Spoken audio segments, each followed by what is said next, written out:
मंडळी, आज आपण सातारा जिल्ह्यातील पाटण तालुक्यातील अशा गावाची गोष्ट जाणून घेणार आहोत जे प्रत्यक्षात धरणाच्या पाण्याखाली कायमचं बुडालं आहे, मात्र आजही लोकांच्या आठवणीत जिवंत आहे.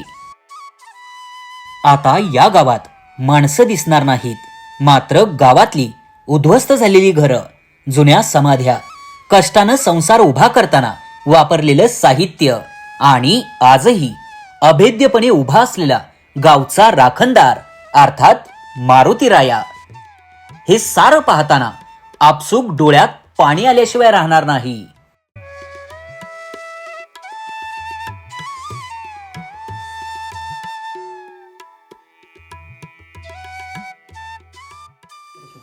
नमस्कार मित्रांनो, मी सागर मदने. सध्या मी आहे सातारा जिल्ह्यातल्या पाटणच्या खोऱ्यामध्ये आणि आज मी तुम्हाला एक असं गाव दाखवणार आहे जे साधारणतः 13 ते 14 वर्षापूर्वी धरणाच्या पाण्याखाली गेलं होतं आणि पाण्याखाली गेल्यानंतर इतिहासात पहिल्यांदाच हे गाव संपूर्णपणे पाण्याबाहेर आलेलं पाहायला मिळतं.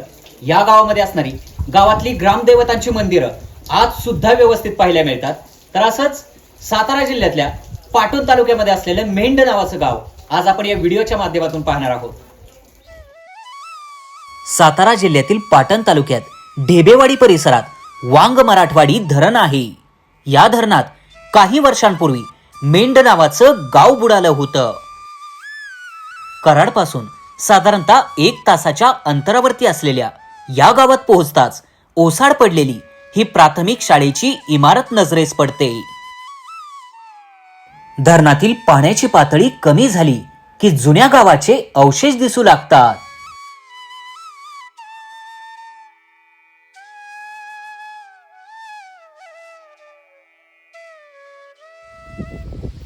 पाटणच्या खोऱ्यामधल्या मेंढ गावामध्ये सध्या आपण पोहोचलोय आणि जी घरं होती इथली ती आता पूर्ण ओसाड पडलीत. घरांच्या भिंती पडलेल्या आहेत, छत कोसळलेलं आहेत, पण अजून सुद्धा या गावाची आठवण तशीच टिकून आहे. कारण जुनं जे काही अवशेष आहे ते आजही पाहायला मिळतं. त्या बाजूला आपल्याला गावातली काही मंदिरं पाहायला मिळत आहेत दूरवरती, आणि जी जुनी घरं होती, वाडे होते, ते बघू शकता अशा अजूनही पाहायला मिळतात. धरणाचं जे पाणी असतं ते अगदी इथपर्यंत असतं, पण यावर्षी पावसाळा फार लांबलाय, त्यामुळे धरण बऱ्यापैकी कोरडं पडत चाललंय. त्यामुळे आपल्याला त्या जुन्या वास्तू, जुनी बांधकामं आज अगदी व्यवस्थित पाहायला मिळतात.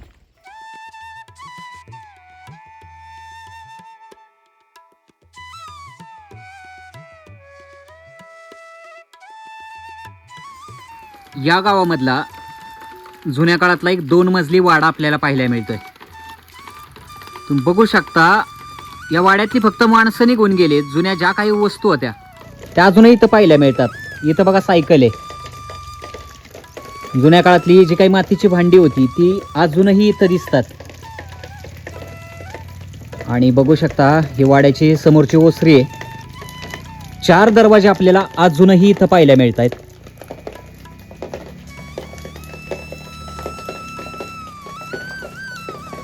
आणि त्याचसोबत इथं एक देवळी आहे. त्या देवळीमध्ये आपल्याला जुनी भांडी, एक विळी सुद्धा आहे, भाजी चिरण्यासाठी पूर्वी वापरली जायची.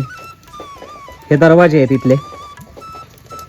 दरवाज्यांना पूर्वी ग्रामपंचायतचे बॅच असायचे ते अजूनही इथं दिसत आहेत बघा. फार जुने बॅच. आणि ही घरं कधी काळी याच घरांनी या गावाचा सुवर्णकाळ पाहिला असेल, पण सध्या मात्र ही घरं पूर्ण ओसाड पडलेली आहेत. बघू शकता 2 मजली घर आहे आणि त्या बाजूला बैलगाडीचं चाक ठेवले एका कोपऱ्यामध्ये उभं करून.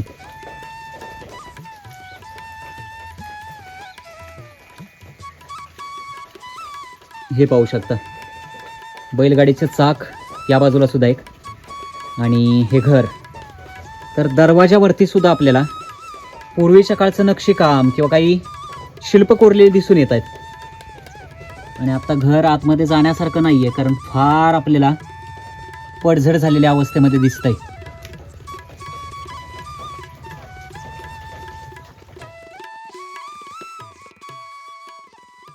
आता तुम्ही सांगा सांगा, कुठल्या पण माणसाला आपलं गाव सोडून बाहेर जावंसं वाटेल का? नाहीच वाटणार, नाहीच की वाटणार. आपली शेती पाण्यात गेली, आपल्याला वाईट वाटणार.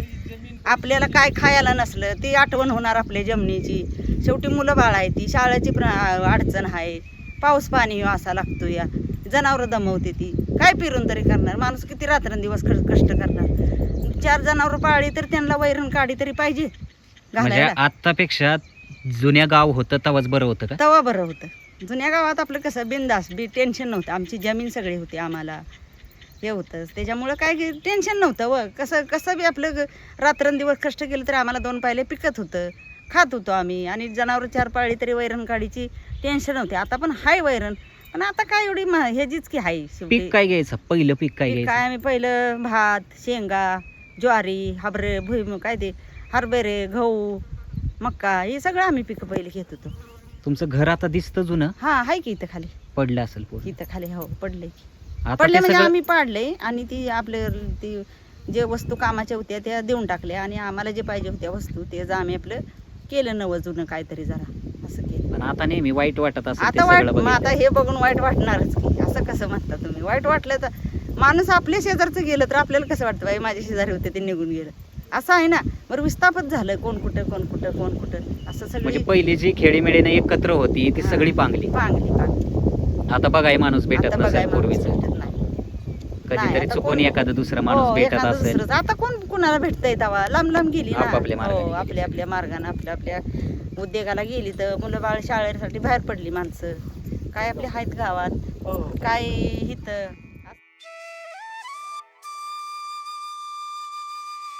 धरण झाल्यामुळे गाव पाण्याखाली गेलं, कुटुंब विस्थापित झाली, लोक घर सोडून निघून गेली. पण गावचे राखणदार आजही तिथेच त्याच जागेवर खंबीरपणे उभे आहेत.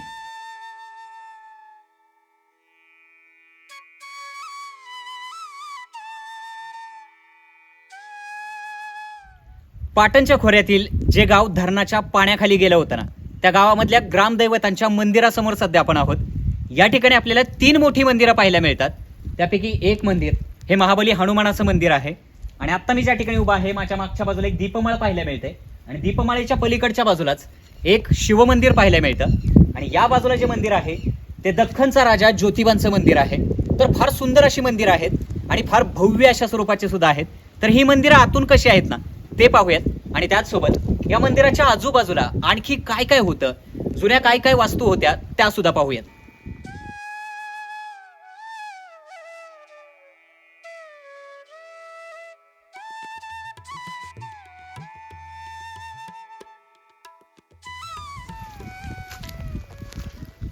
तीनही मंदिरांच्या मध्यभागी आपल्याला ही भव्य अशा स्वरूपाची दीपमाळ पाहायला मिळते.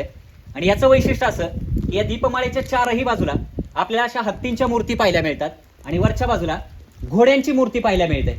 आणि सगळ्यात वरच्या बाजूला आपल्याला दिवा लावण्यासाठी जी व्यवस्था असते ती सुद्धा पाहायला मिळते. तर ही दीपमाळ पूर्णतः दगडात बांधकाम असल्यामुळे अजून सुद्धा फार व्यवस्थित पाहायला मिळते. आणि या दीपमाळेच्या मागच्या बाजूला इथे एक तुळशी वृंदावन आणि त्याचसोबत एक नंदी महादेवाची लहान आकाराची मूर्ती पाहायला मिळते. आणि समोरच्या बाजूला जे आहे ते शिवमंदिर आहे. आणि इथं जर आपण पाहिलं ना तर मंदिराचा काही भाग हा पूर्णतः कोलमडून पडलेला पाहायला मिळतोय. जे पत्रे होते त्याची पूर्णतः झीज झाली, कारण बरीच वर्ष ही मंदिरं पाण्यामध्ये आहेत. गेल्या कित्येक वर्षानंतर पाण्याबाहेर आलेलं हे मंदिर आणि त्यातील गावचा पाठीराखा मारुतीराया. काळ बदलला, पिढ्या बदलल्या, गावं उजाडली, माणसं विस्थापित झाली, पण गावचा हा राखणदार मात्र आजही खंबीरपणे तिथेच उभा आहे. जणू आजही हा मारुतीराया इथल्या लोकांना आधार देतोय की आपलं गाव कधीच संपणार नाही. गाव कायम जिवंत राहील तुमच्या माझ्या आठवणीमध्ये.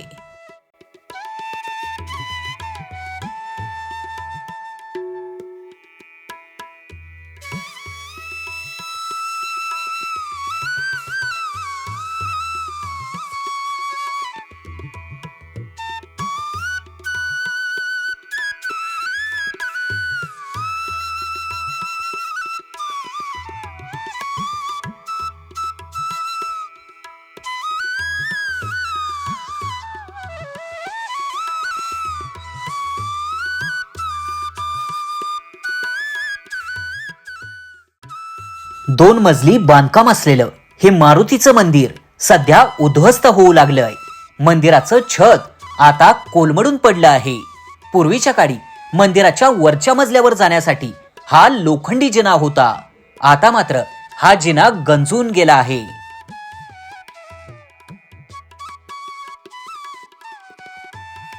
मंदिर कोसळलंय, पण इथल्या लोकांच्या आठवणीत ते आजही उभं आहे.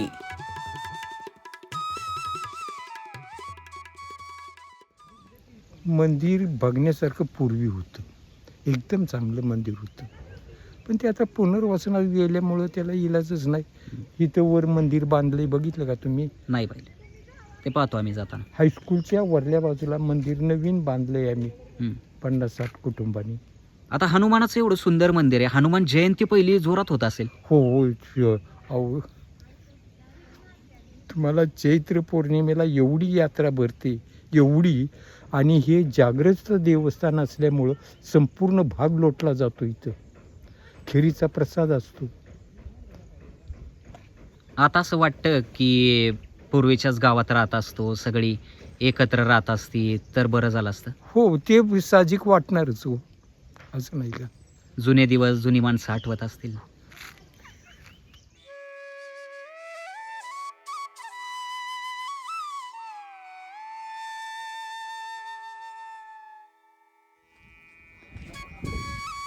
मेंढ गावाचं ग्रामदैवत असलेलं हे दख्खनचा राजा ज्योतिबांचं मंदिर बघू शकता. मंदिराच्या मुख्य प्रवेशद्वारावरती श्री गणेशाची एक मूर्ती आहे. काचेमध्ये सुद्धा काहीतरी मूर्ती असेल पूर्वी, पण ती सध्या अस्पष्ट दिसते. आणि मंदिराच्या प्रवेशद्वाराच्या उंबऱ्यावरती कीर्तिमुख पाहायला मिळतंय. आणि आतल्या बाजूला बघू शकता अशा टाईल्स टाकल्यात. आणि हे मंदिराचं 2 मजली बांधकाम आहे. म्हणजे विचार करा, पूर्वीच्या काळी हे मंदिर किती सुंदर आणि भव्य असेल. वरचं छत काही अंशी व्यवस्थित आहे. आणि या बाजूला जर पाहिलं तर मंदिराच्या मुख्य गाभाऱ्यामध्ये आपल्याला मूर्ती पाहायला मिळतील.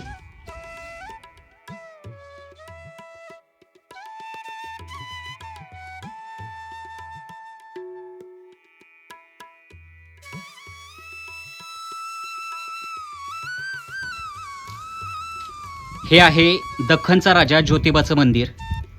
आणि इथलं एक वैशिष्ट्य असं पाहायला मिळालं की मंदिराचे जे खांब आहेत त्या खांबांवरती इथं बघू शकता महाबली हनुमानाची मूर्ती आहे. प्रत्येक खांबांवरती वेगवेगळी मूर्ती पाहायला मिळेल. म्हणजे या ठिकाणी जर आपण पाहिलं तर श्री गणेशाची मूर्ती आहे.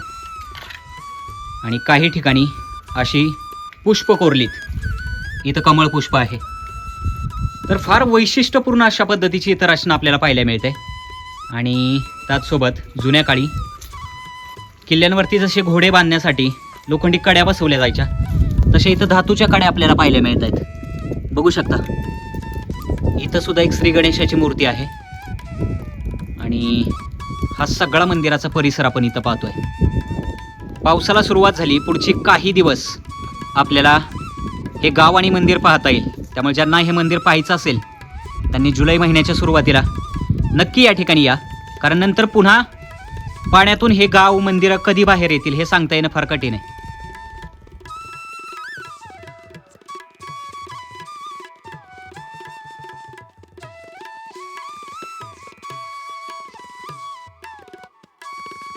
तिन्ही मंदिरांच्या मध्यभागी हे प्राचीन शिवमंदिर आहे. मंदिरात आजही प्राचीन शिवपिंड पाहायला मिळते.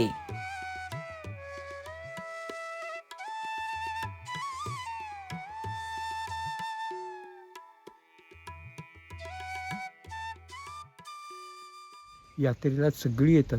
प्रत्येक ठिकाणी मंदिर जरी बांधलं असलं तरी हे जागृत देवस्थान इथून उठत नाही. देवानं मूळ सांगितलं स्थान नाही, हेच. मूळ हे ठिकाण आहे.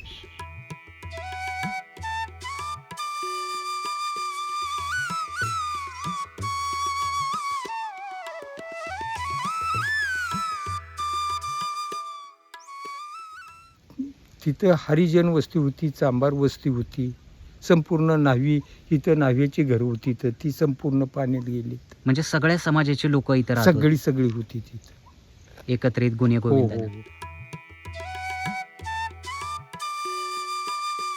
मंदिराच्या मागील बाजूस एका झाडाच्या खोडाजवळ शेकडो वर्ष जुन्या मूर्ती, विरगळ आणि शिवपिंड पाहायला मिळतात. मात्र कित्येक वर्ष पाण्याखाली राहिल्यामुळे या मूर्ती आता जीर्ण होऊ लागल्यात.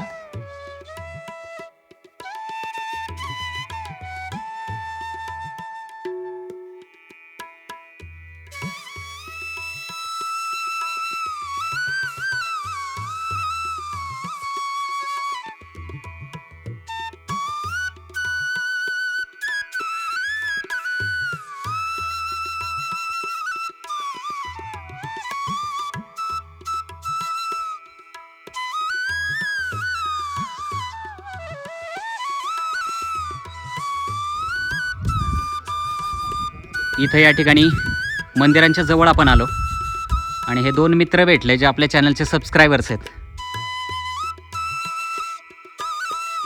गाव पाण्याखाली गेलं, लोकांचं पुनर्वसन झालं. घरं, शाळा, मंदिरं जे होतं ते सगळं इथंच सोडून लोक निघून गेली.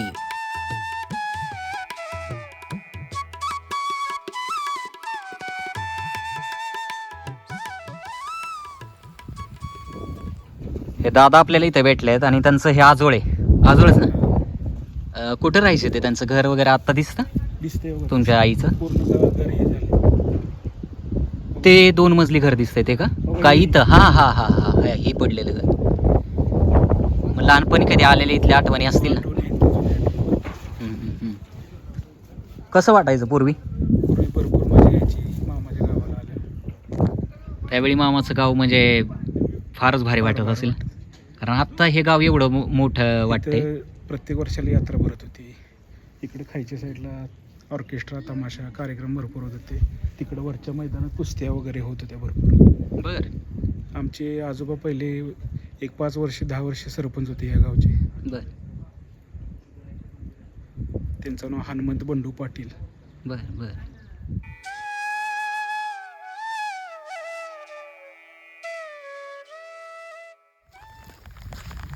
आता तुफान पावसाला सुरुवात झाली आहे, त्यामुळे चिखलामध्ये पाय घसरतायत, पाय असे रुतून बसतायत. गावामधल्या बऱ्याचशा गोष्टी अशा आहेत ज्या अजूनही पाण्याखाली आहेत. इथं असलेला चुन्याचा घाणा बघू शकता. त्या चुन्याच्या घाण्याचा दगड आपल्याला अजूनही इथं पाहायला मिळतोय. चुन्याच्या घाण्याचा दगड पूर्वी बांधकामासाठी चुना वापरला जायचा आणि तो चुना याच ठिकाणी तयार व्हायचा. ही गावातली जुनी मंदिर आहेत आणि मंदिरापासून काही अंतरावरतीच इथं पाण्याचा एक हापसा आहे जो सध्या वापरात नाही. त्याला पूर्ण गंज चढलाय आणि जे धरणाचं पाणी आहे ते समोर दिसतंय. पण आज पाण्याबाहेर आलेलं हे जुनं अवशेष पाहताना असं वाटतं जणू हे गाव आजही आपल्या लोकांची वाट पाहतंय. काय वाटायचं आता, काय वाटतंय हेच वाटतंय या, ते सोडून नये जाऊ नये, आपलं गाव सोडून जायचं नाही असंच वाटणार. दुसरं काय वाटणार तेव्हा ते. पण डोळ्या देखत आता ही मंदिर हा हे सगळं सगळं आहे. मग पाण्यात आता ते- जाताना दिसलं तिथं असेल मंदिर- त्यावेळी. हो होतं, हे लई वर्ष मंदिर पाण्यात होतं. ज्यावेळेस पाणी खाली खाली होत जाईल तेव्हा मग आम्ही आपल्या मंदिरात जात होतो. आणि पाणी भरलं 1 वर्ष तर आमच्या घराचे असं शेजारला पाणी ना आम्ही असं राहिलो होतो. बर. माझी मुलं नातवंड लहान लहानच होती त्या वर्षी. मग तेव्हा ती परिस्थिती असं आहे. मग आता त्याच्यात आता आपलं पर नंतर आम्हाला इकडे वरती दिली शेडं बिडं करून आणि घराला जागा दिली. त्यात आता आमचं घर बांधायचं चाललंय. ते खाली दगडी फाउंडेशन आहे ना पुढं आता मंदिराच्या साईडला, ते आमचंच चाललंय. आणि एक बंगला ते आमच्या चुलतेरानं बांधलाय. पण एवढं सगळं झालं पण गावाचं गाव पण मात्र गेलं असेल आता, पहिल्यासारखं नसेल राहिलं नाही. सगळं. तर नाहीच राहिलं तर काय करायचं. थोडंफार वाटणार, वाईट वाटणार, बरं आहे काय वाटणार जरा खराब पण जीवाला, की बाबा हे नसतं गेलं तर आपलं काहीतरी तर अजून लाईनच लागलं असतं, हेच होणार. आणि आता सगळे लोक गेल्यामुळे आता आपल्या इथं काय आहे, कायच नाही. हे असं कष्ट करून खायचं, मग आता काय करायचं. हेच जंगल बिंगल आपलं सगळं असं आहे पहिल्यासारखं आहे की सगळं. पण आमची जमीन सगळी जी होती ना, आता हे पाणी साठले तिथं होती जमीन आमची. आणि आता ही राहिले आहे जमिनीत जनावरं, काय म्हणजे लईच जनावरं भरपूर दमवते ती. बरं ते जनावरांना मग असं काय करायला बी त्यांची मनाई आहे, करून देत नाही. त्याच्यामुळे कोण कशाला नादाला लागते. काय खायला ते खायला, राहील ते राहील, असं होतंय ना.